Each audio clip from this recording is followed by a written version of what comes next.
Өзі бұны izlеген менчелік izlемесе керек. Азыр башкаларга бардыгын эле айтып эме кылып атам. Себеби мына западный медицинам керек. Мен 34 жылдан бери ушу западный медицинанын ошо врач болуп иштеп атам.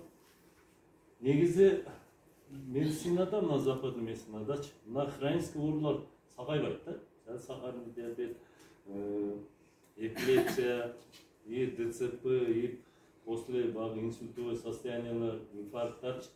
Кыскасы атеросклероз дегенде эч жерде мындай лечение болбойт да.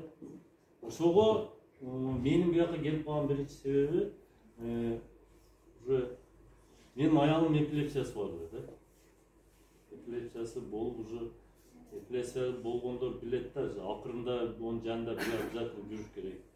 Бир жакта жүрсөң телефон чыңгыраса эле ушул деп кетет.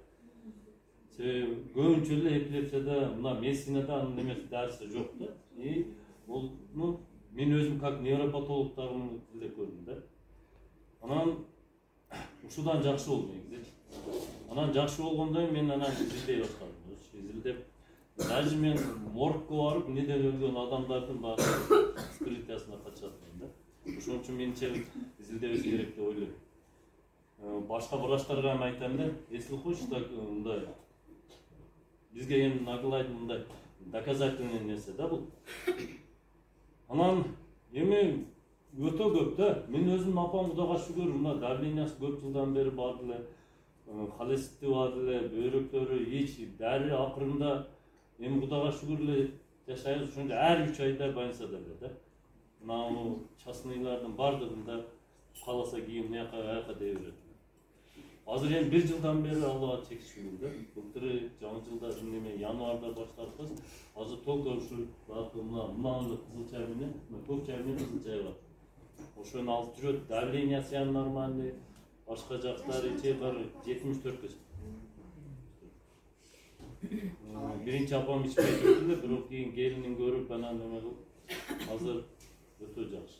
Ичи каткандар, азыр эми өзүмдүн немени айтсам, оптуман багы мына шоколад вообще супер да өзүчү. Нервный болезньдери бардыгыначы. Себеби мына после мына мен өзүм кошунам, заикать этип жакшы биле албайт эле. Бирок 30да 38ге чыкса делечи. Бирок ошол заикать этпей калды. Анан баягы энурез дейт, кесин кийип койгондорду. Анан эң неме кылган мен тан бергендерим баягы ДЦП мененчи. ДЦПда өзү бизде эч неме жок да. Лечениясы жок. Ошодон 8 жашар кыз туруп кетти да. Сүйлөбөй неме кылбагандан. Азыр эми коркпой калат. Мына 1 ай болду. Мына операцияга кирип кетип аткан бир аксакалды алып калып, Кудайга чек шүгүрдү айтам да мен. Себеби менин себепкер, бирок Алланын эмеси. Себеби операцияга кирип кетип аткан жерде 500 000 сом акчаны неме кылып болду экен. Ошол кегичен туруп калды. Мен как раз ошол мезгилде кетип калдым. Анан таныш чыгып калды, токтоп тургула ондо деп. Азыр ошол киши кече ошо карындаштар аялайт да, секин бас деп коюңчу депчи. Сен 4-этажда жашайт экен, 10 жолу түшүп чыкты депчи. Кудай кылыпчы. Эми өзү мындай атеросклероз себеби аортаны алмаштырабыз деген да кач. Ошончо кымбат неме болчу. Себеби муну эмнеге айтып атам, бул жаңы свежий эле результат да. Эми хронический мына давление, гипертонический болезнь, сахар дегенде бул мен практикамда подряд эле болуп кетет да. Эч көрбөдүм эмне эффект болбой калган эсенчи. Эффект болбой калышы мүмкүн, качан 1 ай мурун биттен ичип коюп, анан кийин дагы мындай болуп жүрсөчү, мындай.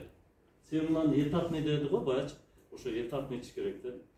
Себеби бул балам. Анан экинчиси, эң негизгиси бул биз мусулман болгон үчүн Алла Таала кандай жаратса, натуральный нерсе да, бунун зыяны жок. Анан бул дары эмес. Муну ушундай түшүнүш керек. Бизге естесин багы таңгемди көргөндөр, же болсо биздин ата бабалар өзү чөп чак ошолор менен эле дарылагандар. Ошондой эле нерсе да бул. Эч мына эпилепсиядан эже өтө көп. Одан кийин азыр эми эпилепсия деген мына припадка болбой калды. Ошол бизden баары токтоп, эң главный али өзү мындай эгер билсеңер, ол Barıp demense deydi de akıl az bolu başlaydı da var. Anam pasayan deride жүрөт. Azır benim ayağım уже 2-нче yıl кетти, азыр окуп өзү курс ачам деп. Бул эми чексиз Аллага чексиз шүгүр да. Себеби өзү активный болуп, өзүн өзү эптегенин өзү чоң иш го. Бул эми себеби ошол мезгилде